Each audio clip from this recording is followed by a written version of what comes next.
ऐसा है कि भगवान का कहना है, व्यास जी कहते हैं, क्या कहते हैं कि विधि का विधान जान हान लाभ सहिए, और सीताराम सीताराम सीताराम कहिए।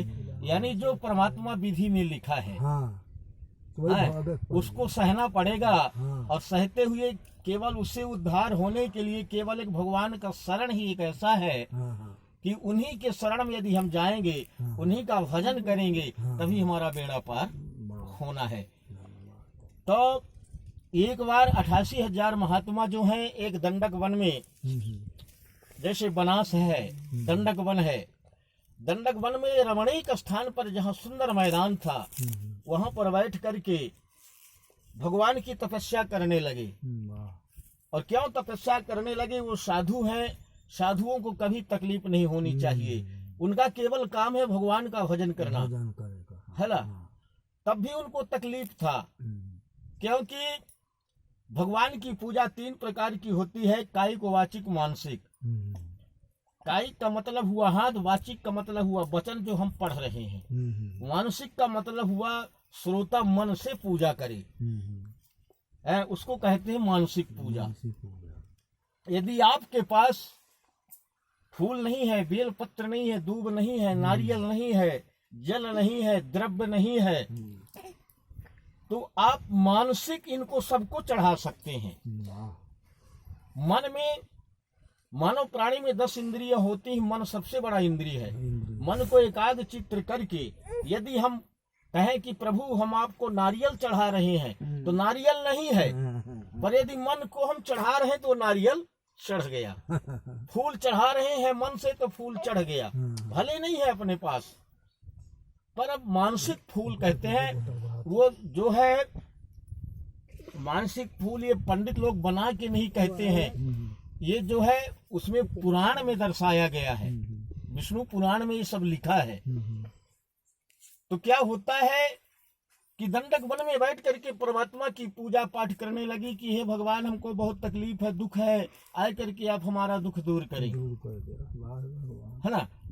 तो उसी वक्त देवर्षि नारद जी जो है भ्रमण करते हुए भगवान का श्रवण, नारायण भगवान का भजन करते हुए, उनका काम ही था, ब्रह्मा की वो मानस पुत्र हैं, मन के द्वारा नारद जी को उन्होंने उत्पन्न किया था। वो माँ के गर्भ से पैदा नहीं हुए हैं, वो केवल उनको मानस पुत्र कहा गया है। मन से ही, मन उनका हुआ ब्रह्मा जी का कि हमको एक पुत्र तैयार करना है, तो मन से ब्रह्मा जी जो है पुत्र तैयार कर दिए। ज्येष्ठ पुत्र है नारद, नारद जी को इसीलिए कहा गया है मानस पुत्र। तो देवर्षि नारद जी वहां पर पहुंचे, बोले भाई आप लोग क्यों बैठे हो? बोले हमको बहुत तकलीफ है। कहीं क्यों तकलीफ है? तुम्हारा काम है केवल भगवान का भजन करना, और जो भगवान के शरण में जाता है उसको तकलीफ तो होता है, पर सुख बहुत बड़ा होता है। भगवान की पूजा का पाठ करने वाला व्यक्ति जो है बहुत गरीब होता है काका, और बहुत गरीब और बहुत दुख झेलता है, और दुख झेलने के बाद फिर उसको इतना बड़ा अच्छा समय परमात्मा देता है, जब उसके परीक्षा में वो भक्त पास हो जाता है कि वह सुख भी कभी टारे नहीं टरता है, टारने पर भी नहीं टरेगा। तो वो लोगों ने कहा कि हमको तकलीफ है कहीं की, यदि आप कोई उपाय जानते हैं तो बताएं। नारद जी बोले आपके सरीखे तो हम भी मुनि महात्मा है, अब हम क्या उपाय जानते हैं? कहीं नहीं, आप बताइए, आप चारों लोकों में भ्रमण करते रहते हैं, तो आप बताइए। कहीं ठीक है, यदि आप लोग ऐसा कहते हैं तो आपका दुख ले करके हम भगवान सत्यनारायण भगवान के पास जाते हैं, विष्णु भगवान के पास। देवर्षि नारद जी गोलोक धाम में पहुंचे, जहां सत्य का निवास होता है वहां भगवान का निवास होता है, और जहां सत्य नहीं है, भगवान कहते हैं कि मेरी पूजा जो है तज छल कपट और चतुराई, पूजा करहु विविध मन लाई। जो ये 5 चीज जिनके हृदय में निवास कर गए हैं, वही मेरी पूजा करने के योग्य माना जाता है। तो फिर इसके बाद भगवान के पास पहुंचे। भगवान ने, वो ब्राह्मण है, नारद जी परमात्मा खड़े होकर के सुंदर अगवानु लेते हैं और अगवानु लेने के बाद क्या करते हैं कि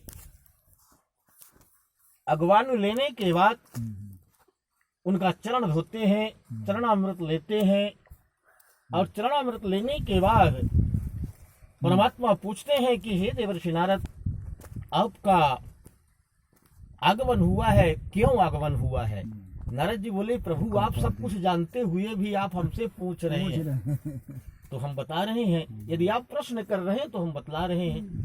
तो नारद जी कहते हैं कि हे प्रभु, आपने जो यह मृत्युलोक बनाया है, मृत्युलोक में जितने जीव आपने पैदा किया है वो इतने दुखित हैं, कलियुग इतना भयंकर रूप धारण करके बैठा है कि वह किसी को सुख भोगने ही नहीं देता है। हाँ, कुछ माने पाए तो लगे।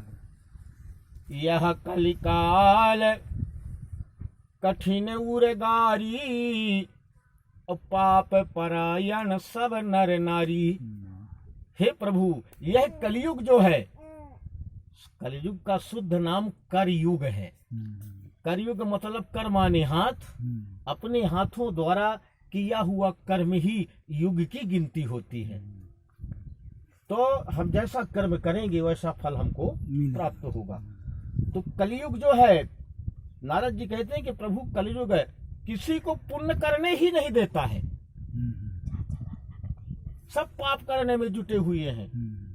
और जब पाप करेंगे तो जब जब हो ही धर्म की हानि और बाढ़ ही असुर महा अभिमानी, तब तब प्रभु धर मनुज शरीरा, यानी प्रभु जो है तभी मनुष्य रूप में अपना रूप धारण करेंगे और पृथ्वी का भार हरण करेंगे, राक्षसों का संहार करेंगे, पापियों का संहार करेंगे और पुनः जो है इस पृथ्वी का निर्माण होगा और पुनः सुख की बस्ती बसेगी।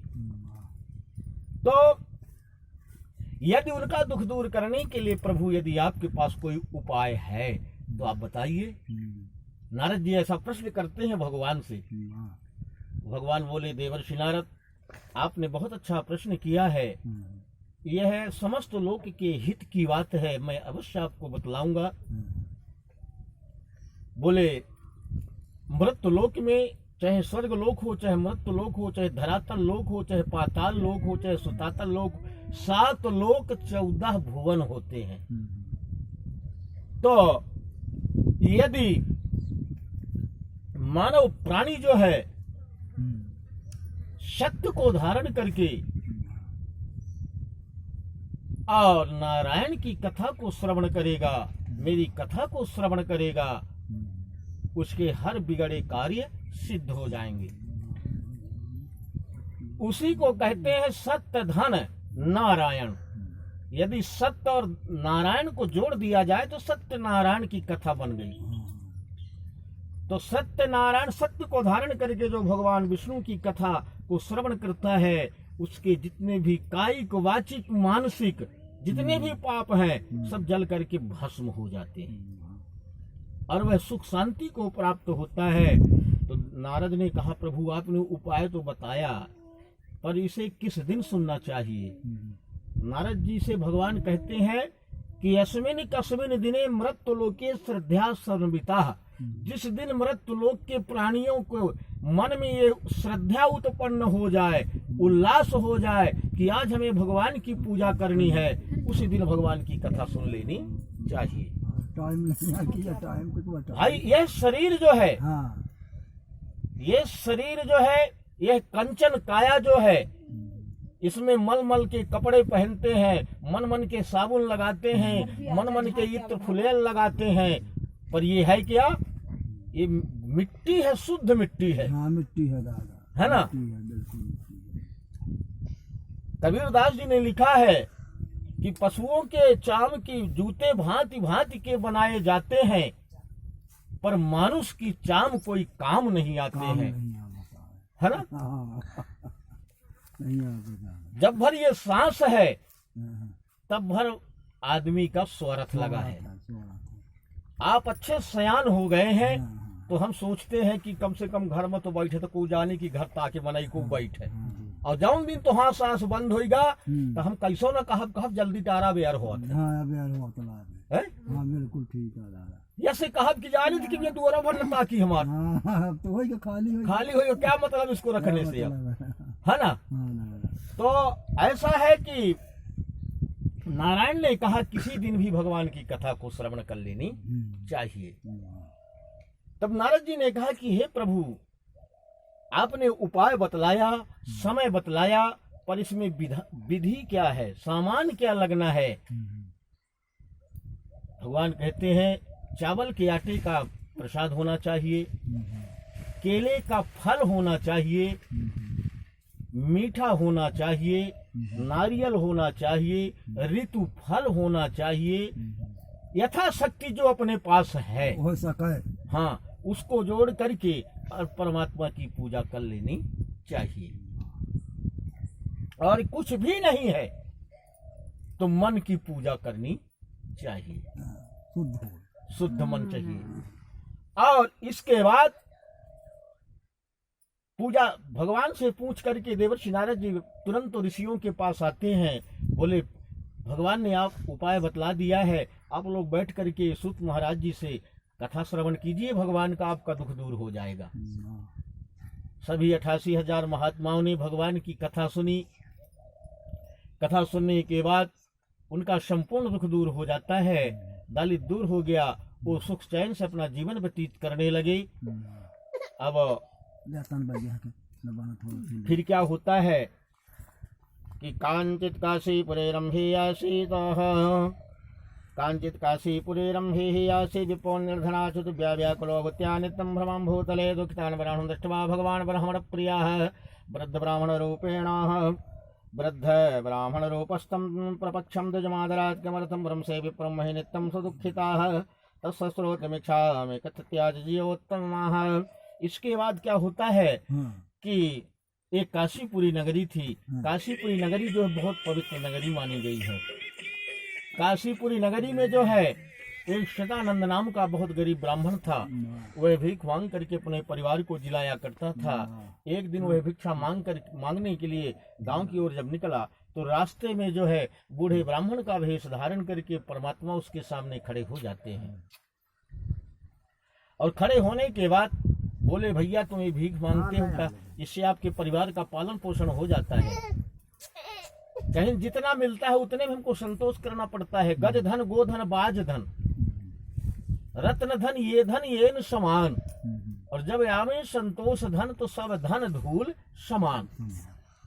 अगर संतोष नाम की चीज नहीं है, आप पूरी प्रॉपर्टी हमारे नाम कर दें तब भी हम उसी तरह दालित के दालित बने रहेंगे। और यदि संतोष है, अपने शरीर में संतोष है, तो आप एक मिट्टी का कण उठा के दे दें तो हमारे लिए हीरा मोती बन जाएगा वो। इसके बाद क्या होता है, कहीं यदि आप कोई उपाय जानते हैं तो बतलाएं। शतानंद महाराज जी नहीं जानते थे कि ये भगवान आ खड़े हैं। बोले आज भीख मांगने पर तुम्हें जो मिलेगा तुम पहले भगवान की पूजा कर लेना, इसके बाद चीज करें। आपने बाल बच्चों के लिए भोजन की व्यवस्था करना। अपने मन में दृढ़ संकल्प करके तो जो इच्छा करी हहु मन माही और हरि प्रसाद कछु दुर्लभ नाही। अपने मन में जो इच्छा उत्पन्न हो जाती है मन से, वह कार्य सिद्ध होता है। तो उन्होंने अपने मन में दृढ़ संकल्प किया, प्रतिज्ञा किया, त्रिवाचा किया कि आज भिक्षा मांगने समय जो कुछ मिलेगा हम पहले भगवान आपकी कथा को सुनेंगे। तो जब ऐसा संकल्प करके जब भिक्षा मांगने के लिए जाते हैं तो उन्हें जो है पहले की अपेक्षा जो है दुगना धन प्राप्त होता है। उन्हीं धनों से अपने घर की पूजा सामग्री लाता है, और पूजा सामग्री लाने के बाद अपने घर की भोजन सामग्री भी लाता है, और अपने पंडित बाबा को बुला करके भगवान की कथा को श्रवण कर लेता है।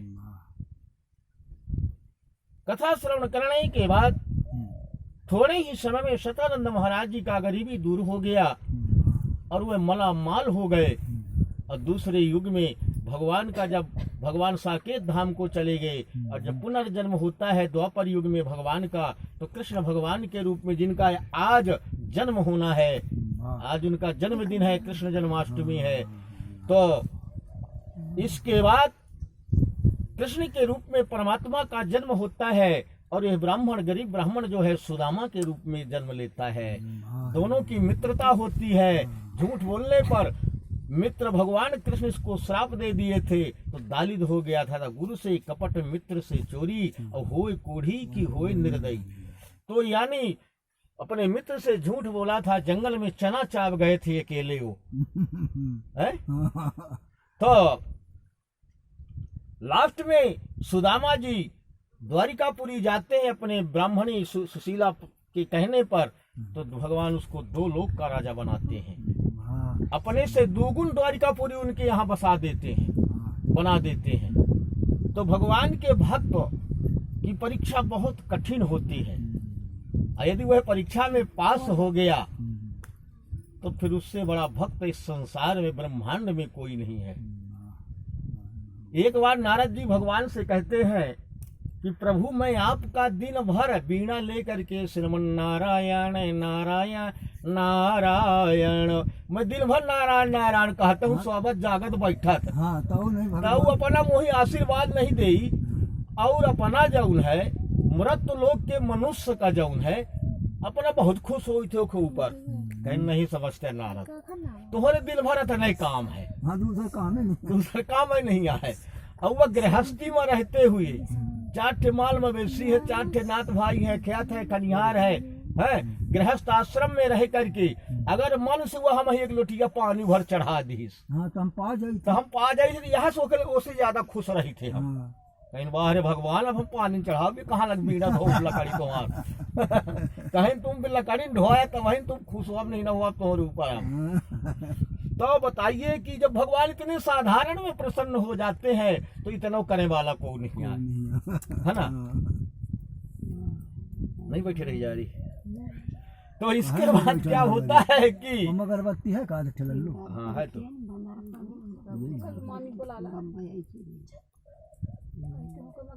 माचिस दे गया है होई छे माचिस है के जलत औले से ले हम खोस दे तुम जलत रे फिर खोस दे कल साउ। इसके बाद सुदामा जी माला माल हो जाते हैं। फिर अगले अध्याय की कथा है कि एक लकड़ी बेचने वाला लकड़हारा था। ये सतयुग में पहलिया था। देवघर आज हमें कह रहा कि वो मैं कथा सुनाया था, उनसे हम कथा सुना रहे हैं। गागा कहे अरे कहीं सुबह दिन हमारे घर में सुनाया था, हम कहें वो दिन वह 4 ठे नाथ भाई रहे तो कामों देखे का रहा है। तो ये सतयुग में बहेलिया था। ये शिकार करने के लिए जंगल में जाया करता था एक दिन, और साधु के आश्रम से निकला करता था।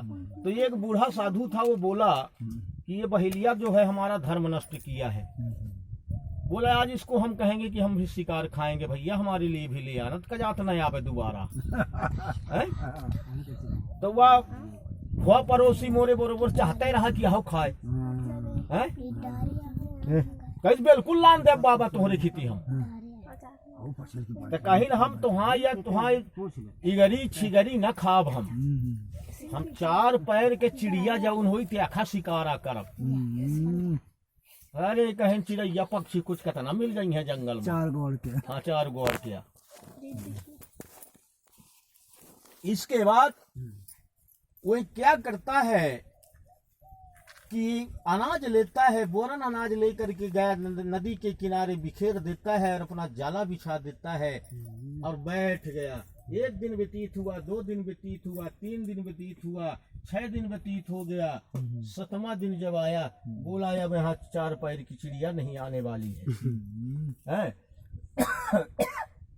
उसी नदी के किनारे 4 पैर का चिड़िया नहीं होता है। उसी नदी के किनारे वो चिता बनवाता है और सती होने के लिए तैयार हो जाता है। भगवान से सैया पर विराजमान थे, शयन की नींद में पड़े थे। उन्होंने ध्यान लगा के देखा कि आज मेरा भक्त जो है भले कसाई है पर भक्त तो है। आज मरने जा रहा है, उसके भी आरवल पूंजी नहीं है, और इस कारण ही वो मर रहा है, 4 पैर की चिड़िया के कारण मर रहा है। और चिड़िया है ये नहीं, 4 चिड़िया तो है नहीं कहीं। और वो महात्मा जो खाने के लिए बोले हैं, तो इनका आज आरवल पूरी होने जा रही है, तो इनका भी सत्य बच जाएगा और उसका प्राण बच जाएगा। है? तो भगवान ने ध्यान लगा के देखा कि यदि ब्रह्मा जी कहीं 4 पैर की चिड़िया बनाए हो तो हम भेज दें, तो कहीं नहीं बनाए थे ब्रह्मा जी। तो स्वतः भगवान सिंहासन को छोड़ करके 4 पैर की चिड़िया बन जाते हैं और आकर के उस बहेलिया के जाला में कूदने लगते हैं। बहेलिया देखा करे बड़ा खुशी हुआ कि आज बाबा को खवाऊंगा, और जैसे भगवान जाला में फंसते हैं उसके उसी वक्त उस साधु की मृत्यु हो जाती है। ले करके महात्मा लोग उसको समाधि दे देते हैं। बहेलिया अपना जाला खींचा, कान्हा में रखा है, वो आया, चलो आज बाबा को खिलाऊंगा। आया, बोला ले बाबा कहाँ हो? अरे कहीं बाबा तो मर गए। अरे कहीं आज खाना पड़ेगा तब तुम लोग उसको छिपाए हो बाबा को। अरे कहीं लोग वहां उनके गाड़ी यहाँ चला देख लिया तुम बाबा मर गए, देखे बस तुम बाबा मर गए नहीं। अब कहीं चला होगा बाबा मर गए, हमारे घर के लड़का भूंजी है खाई है सारे कहेगा। भगवान कहे ना हम का बताई है ससुई हम इनका भूंज खाई कहाँ से अखर रक्षा करे ना हम हित मान जात है। भगवान बढ़े लागी इतना बड़ा रहा है, बढ़त बढ़त बढ़त बढ़त मस्त बढ़े चिड़ैया हो लाग, तो बहुत वजन लाग जाला, तो वही में धर दीस हुआ। कहीं भाई बहुत गरु लागत है, थरा पथरा लागत भरा है। कहीं भाई ते कोआ है बताओ कठना वजन है। अरे कहीं हम भगवान आन भाई छोड़ देते हो, हम वरदान दे। अब कहीं का वरदान दे, मलाई वरदान दे, नहीं तो चिड़ैया पक्षी वरदान कब से देगा। वो जाले के अंदर भगवान चतुर्भुज रूप धारण करें। कहीं देखो हम प्रभु हैं, विष्णु हैं, सत्यनारायण भगवान हैं, हम आपको वरदान देंगे। कहीं कब वरदान दोगे, क्या साक्षी है? कहीं ये सूर्य नारायण साक्षी हैं, ये धरती माता साक्षी है, और इस धरती को जिसने अपने मस्तक में धारण किया है वह साक्षी है कि जब हम रामावतार हमारा होगा, हम वनवास को जाएंगे, तो गंगा के किनारे तुम्हें वरदान देंगे हम। ये त्रेता युग में भगवान सत्यनारायण का जन्म जो है राम के रूप में दशरथ के यहाँ होता है, और ये राक्षसों का उद्धार करने के लिए भगवान जंगल जाने के लिए तैयार थे। जंगल गए, गंगा के किनारे जब पहुंचते हैं तो मांगी नाव नके, और ये लकड़हारा जो है, बहेलिया जो है लकड़हारा हुआ, लकड़हारा से फिर एक केवट हो जाता है। मांगी नाव न केवटियाना, तो कहा नाथ मरम तुम्हारे मैया जाना। केवट कहता है प्रभु मैं आपके मरम को जानता हूँ अच्छी तरह से, पहले के ही मरम को जानता हूँ, आवाज के भी मरम को जानता हूँ कि जनकपुरी आज जब धनुहा तोड़ने जा रहे थे, है ना, तो रास्ते में गौतम नारी अहिल्या श्राप के कारण पत्थर हो गई थी, तो आपने केवल अंगूठा छुआया है तो वह नारी बन गई है। तो हे प्रभु यह नाव मुआ जो 3 ठे चला थे, तो अगर तो अपना तीनों जन बैठब 3 ठे मेहरिया जो हो गई है, एक ठे मेहरिया के परिवार तो चलाए नहीं चले, ये 3 ठाऊ हो गई है तो मैं तो मर गई हूँ फांसी लगा के। तो हे प्रभु पहले आप चरण को धुलाइए। है तो भगवान क्या कहते हैं कि भाई जिस तरह तेरी नाव ना जाए वही उपाय करो, है ना। तो केवट राम रजाय सुपावा, और पानी का ठौता भर लियावा। केवट जो है गंगा के किनारे खड़ा है, वहां पर उनका गोड़ नहीं धोआ बता डरात है। घर में कठौता रहा है, ठेनान के बनाए रहा लकड़ी के, तो घिनौची के पानी लानत है, तब गोड़ धोबत के अगर कठौता ससु कठौता में गोड़ धोइयो तो लड़के हुई तो ठेनावा चलवा दिया है। इसके बाद चरण पखार जलपान करो आप सहित परिवार, यानी अपने परिवार सहित भगवान के चरणारविंद को धोता है, और धोने के बाद अपने कुल कुलांतर को तारता है, और तब भगवान को गंगा पार करता है। उतनी वक्त भगवान कहते हैं केवट हम आज तुमको उतराई दे रहे हैं, प्रदान दे रहे हैं, तो जो हम तुमको सतयुग में बोले थे तुम बहेलिया थे। प्रभु मैं जानता हूँ कहिए धरती माता सीता जी खड़ी हैं तेरे सामने, सूर्य भगवान उदय हैं और सूर्यवंशी में खुद राजा खड़ा हूँ, और जिसने इस पृथ्वी को अपने मस्तक में धारण किया है शेषनाग, यह लक्ष्मण तेरे सामने खड़ा है मनुष्य रूप में। इसके सामने मैं तुम्हें आशीर्वाद देता हूँ, वरदान देता हूँ कि आज तू मुझे एक छोटी सी नदी से पार किया है, और कल जब तुम मेरे धाम को आओगे तो बिना पूछे जाने तुझे मैं वैकुंठ धाम भेज दूंगा।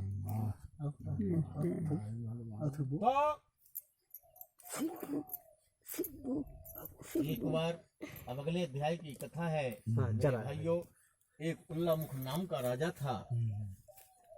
वह सुवर्णा नाम अपनी पत्नी के साथ प्रतिदिन मंदिर में जाकर के परमात्मा की पूजा पाठ किया करता था। एक दिन उसी रास्ते से एक बनिया निकलता है। उसके अपार संपत्ति थी, एक संतान नहीं थी। वह संतान के लिए तड़फ रहा था। राजा को देखते हुए बोला कि राजन, आप प्रतिदिन पूजा करते हैं, इनकी पूजा करने से क्या फल प्राप्त होता है, आप हमें भी बतलाएं। राजा बोला, पुत्रहीन को पुत्र प्राप्त होता है, धनहीन को धन प्राप्त होता है, कायाहीन को काया प्राप्त होती है। कोई अगर प्रदेश को गया है, घर को वापस नहीं आता है, वह घर को वापस आ जाता है। तब बनिया बोला कि प्रभु, मेरे पास सब कुछ है, केवल एक संतान नहीं है, तो कन्या या पुत्र कोई भी मेरे भगवान दे दे, मैं कथा सुनूंगा। राजा का दिया हुआ प्रसाद लेता है, ले जाकर के अपनी पत्नी लीलावती नामक कन्या को खिलाता है। लीलावती नामक कन्या गर्भवती हो जाती हैं और 10वें मास उनके गर्भ से एक कन्या प्राप्त होती है। कन्या का नाम कलावती रखा गया। एक दिन सेठाइन कहती है कि प्रभु, आप बोले थे कि यदि हमारे कोई संतान होंगे तो प्रभु हम आपकी कथा को सुनेंगे, तो आप कथा क्यों नहीं सुन रहे हैं?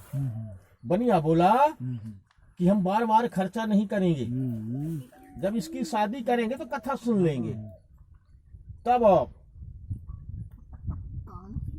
दैव वियोग से वह अपनी लड़की की शादी भी कर देता है और कथा सुनने के लिए परमात्मा को भूल जाता है। और जब कथा सुनने के लिए भूल जाता है और अपने दिमाग के साथ व्यापार करने के लिए बंबई नामक शहर को जाता है, तो पुराने जमाने में राजा चंद्रकेतु का राज्य था। तो चंद्रकेतु के खजाने से चोर चोरी करके भाग गए, लेकिन ये दोनों ससुर देवान फंस जाते हैं। लाख इन्होंने विनती किया कि हमने चोरी नहीं किया है, लेकिन भगवान का श्राप था, इनको जेल खाने के अंदर जाना पड़ा। और इधर जो बनिया के घर में सामान था वह भी चोरी हो गया। एक किस्सा है बनिया का। एक दिन बनिया क्या करता है, बोला हमको बामहन खिलाना है। तो चला गांव में ब्राह्मण हेरने के लिए। कहीं भाई तू अपने घर में कई जन है, कहीं 5 जन है, तो कहीं हम नियुक्ता करे जाई थे, बता दे लागी का तुम ब्राह्मण बता दे तक सामान लागी, तक फिर घर में पूछ के बता हुआ बे नहीं हुआ अपना घर चला जा, घर में बता। मेहरिया से काहे को बतावे, मेहरिया धर्मा तुम्हारा है, काहे ससुया तुम 5 कुरई बताए है, तेल बताए है, घी बताए है, सब बताए है, बहुत खर्चा है। और एमा हमें खर्चा इतना दे थे कि पहला पिसान लोन डरिया तरकारी बस उनको बनाए खा ले बामन, हमारे घर में नियुक्ता कहा जाए है। अस्तस के करत करत करत पूरा गाँव डारिस कहूँ न मिले या मैं वाला बामन। मेहरिया से लास्ट में बताई न रे थक गए, कहाँ मिले बामन, कहें तुम काहे घेरता तुम्हारे, अब वो पड़ोसी वाखा सुन रहा है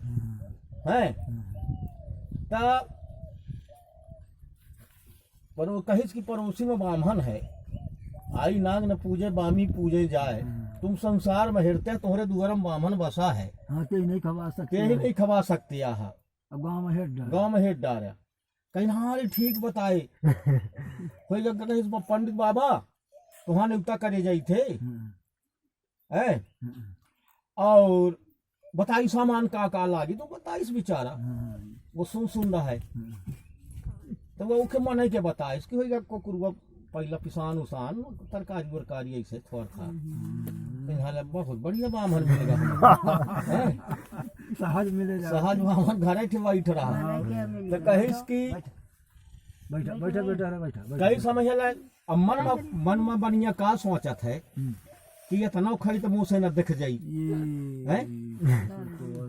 ता कैस में चले जाइयो पंडित बाबा व्यापार करें मैं घर में कही जाइयो कि जाऊँ पंडित मंगे तो दई दी हैं कैसे हो गया तो ना कही कि चला गया घर में ही कि जाऊँ बामन भाई मांगी तो उन दई दी है जाऊँ जाऊँ मंगी है तो उन दई दी है और बना खा लिया हूँ ये किसा बनिए घर में आ जाई। हाँ वाह फिर हो गया एक बात का भकी वो चले गए तब बामन भाई आए कहीं हाँ सठाए कहीं हाँ गुरु बाबा आबा कहीं सेठ कुछ कही गए कहीं हाँ कही गए कि पंडित बाबा ही है जाऊँ कहीं तो दाई दी है निकता है तो कहीं हो गया चला ऐसा करा 2-3 कुंटल किसान निकाला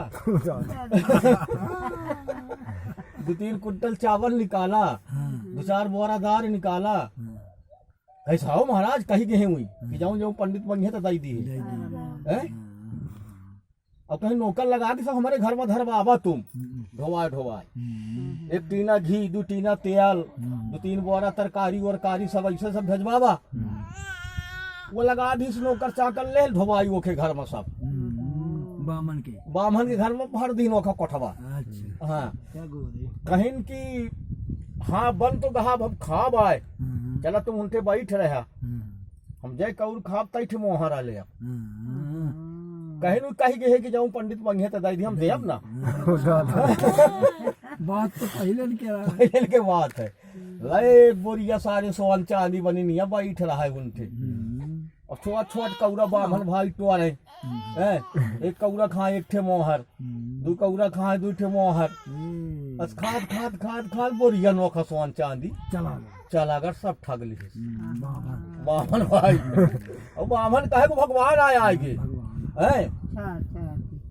सब धल लीस अब होगा तीसरे चौथे 5 दिन सेठ आओ व्यापार करके घर में आओ बढ़िया आराम से बैठ उठ फिर पानी पिंगल पिए के बाद कहे भोजन वोजन कराए कहीं हाँ साहब सब कराया भोजन जैसा अपना कही गए थे और जब उन कही गए थे अपना मैं सब दे दिया हूँ बाकी नहीं रहेगा कुछ नहीं है जाऊँ कहीं तो देते हम हाँ तो कहीं की का दी है कहीं जो अपना कही गए कि पंडित बाबा जब मंगे तो दे दी है तो कहीं बताइए का दी है कहीं 10 बोरा पिसान है चावल है 10 बोरा दाल है 10 बोरा साग सब्जी 4-6 बोरा है 1 टीना घी है 1 टीना तेल है मसाला है और एक